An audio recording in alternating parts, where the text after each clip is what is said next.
ఏమి ఓ కాపు కమ్మ రెడ్డి బ్రాహ్మణ్ చెప్పలేపారా హీరోని. Hi everybody అండి. నాకు ఈ సినిమా చూడగానే నాకు అనిపించింది ముందు విశ్వనాథ్ గారి సినిమాటోగ్రఫీ.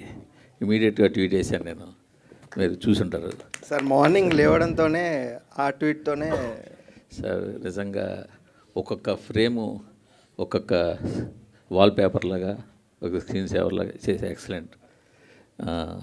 ఎందుకంటే మనం పెద్ద పెద్ద పేర్లు వింటుంటాం తప్పించి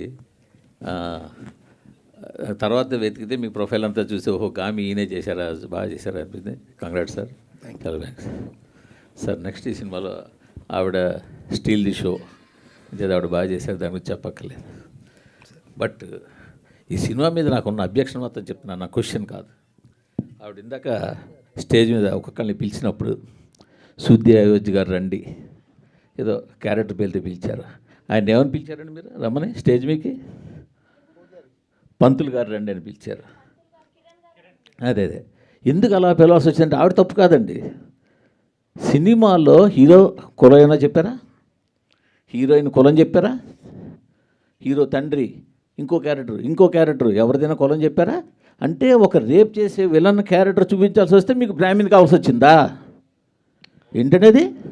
యాక్చువల్గా ఇక్కడ ఉండండి, నేను మాట్లాడుతున్నాను.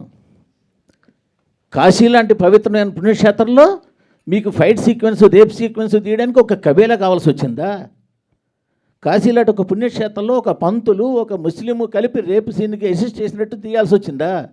ఏంటండి మైండ్ సెట్? ఏమి ఓ కాపు కమ్మ రెడ్డి బ్రాహ్మణ్ చెప్పలేపారా హీరోని? లేదు ఇంకోటి చెప్పలేపారా? యాక్చువల్గా క్యారెక్టర్ పేరు పోనీటేల్ గాయ్ అని ఉంటుంది sir, but I don't know who has given that name. అది తప్పుగా ఇచ్చారు. అక్కడ ప్రొజెక్ట్ చేయడం కూడా అలాగే ప్రొజెక్ట్ చేశారు కదా సార్. క్యారెక్టర్ పేరు హారతికి రావాలి, హారతి టైం అవుతుంది అని చెప్పి.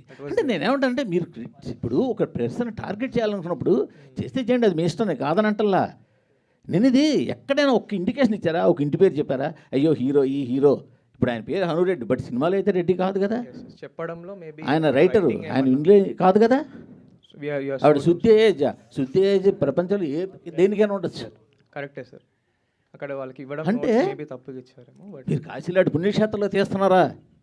అక్కడ కబేళ పెట్టి కబేళలో రేప్ సీన్ ఫైట్ సీన్ పెడతారా? అక్కడ యాక్చువల్గా sir there are lot of people are there sir అక్కడ, what we have studied sir. ఇంక మీరు ఎన్ని చెప్పినా అది ఎక్స్క్యూజ్ కాదండి. ఈవెన్ డైరెక్టర్ వస్తే నేను యాక్చువల్గా డైరెక్టర్ ఇది అడగడానికి కోసం వచ్చాను నేను. ఓకే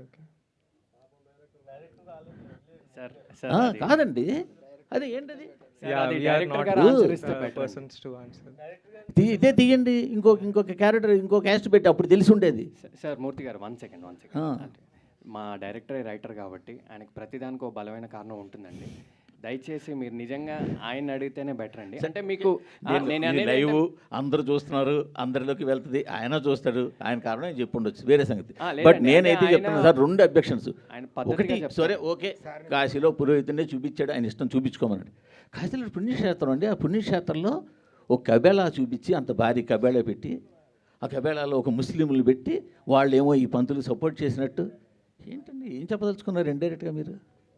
ఏమి అంతవరకు చెప్పాల్సిన సినిమా మొత్తం మీరు అంత చేశారుగా. క్లాసిక్గా గీతాంజలి క్యాసెట్ పెట్టావు, హెడ్ ఫోన్స్ పెట్టావు, దాన్ని నేను ఒక క్లాసిక్ సినిమా ప్రాజెక్ట్ చేయబోతున్నానని ఇండికేషన్లు ఎన్నో ఇచ్చారు కదా. వాటి గురించి నేనేం అనలేదే.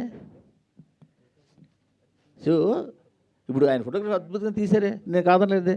బ్యాక్గ్రౌండ్ స్కోర్ ఎక్సలెంట్గా చేశారే, బాగుందనలేదే. అది కరెక్ట్ కాదు.